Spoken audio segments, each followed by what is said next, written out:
Hey, what's up guys, TechTine here, and I have in front of me an exclusive phone, and this is the TCL NXTPaper 70 Pro.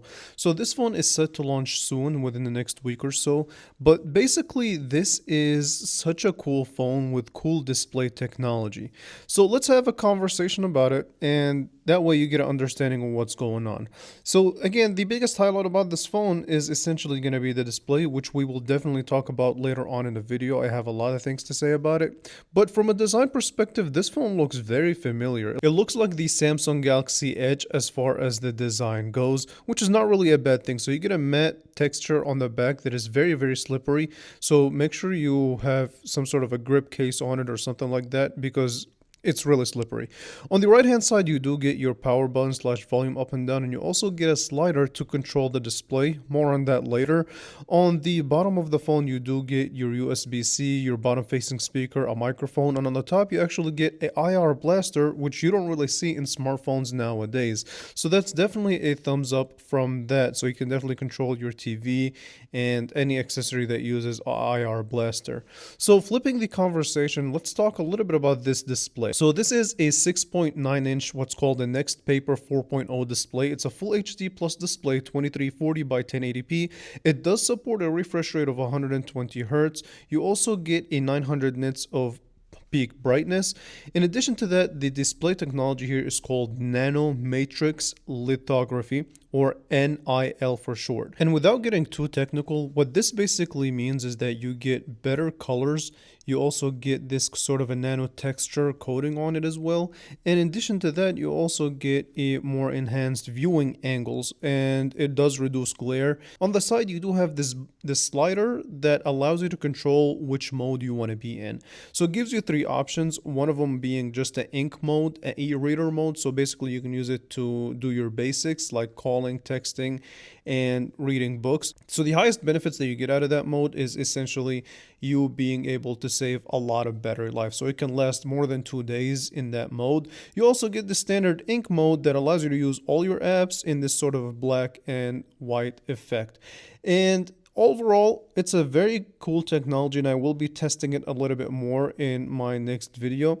But my worries here is that this sort of a nano texture display is scratch susceptible. So while it has all this technology, how long will it last, or how long will it be until we see some major scratches? That's to be determined. So on the back, you also get a dual camera setup with a main sensor as well as an ultra wide, which I like very much. So no BS macro sensor, two main sensors, one standard 50 megapixel sensor, the other is an 8 megapixel ultra wide, that so far it's been taking some decent pictures. And I will be doing a camera review separately, so make sure you stay tuned for that. But as far as I'm concerned, the pictures that come out of this phone are fairly decent. And the viewfinder looks really good with this display, so I can't emphasize that enough. And you also have the ability to shoot 1080p at 30 frames per second. So the focus on this phone is not really the camera, but it's decent. It's going to get the job done. Now, the next in my conversation is going to be within the performance of this device. And this is where actually things can get a little bit interesting. So from a performance standpoint, you get your MediaTek Dimensity 7300 processor based on 6 nanometer. It's an octa-core processor. You get the Mali G615. You also get 8 gigabytes of RAM, 128 gigabyte storage. In this model, you also have 256 and 512 gigs that will be sold separately at a higher price. Now, it does have 16 gigabyte of RAM expansion via memory, so it does have what's called RAM boost, but by default you get 8 gigabytes of RAM.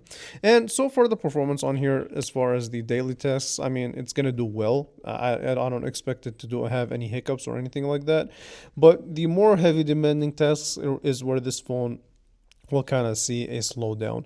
And TCL also sells this accessory case that comes with a stylus that actually takes advantage of this display. But overall though, from my first impressions, definitely positive. I do want to see how the durability goes on this phone. You also, I forgot to mention, get a 5200 milliamp hour battery that is pretty good for the most part. I don't really have any issue with it. And yeah, so basically that's my unboxing and first impressions. Stay tuned for the actual full video where I do a proper review. I will be making I will be testing this phone and see how it stacks against the competition. The starting price point should be around 200 to 250 bucks, but more on that when the actual phone launches officially. So with that being said, I do want to thank you all so much for watching, and I will catch you guys in the next one. I hope you guys enjoyed it. Thank you for watching.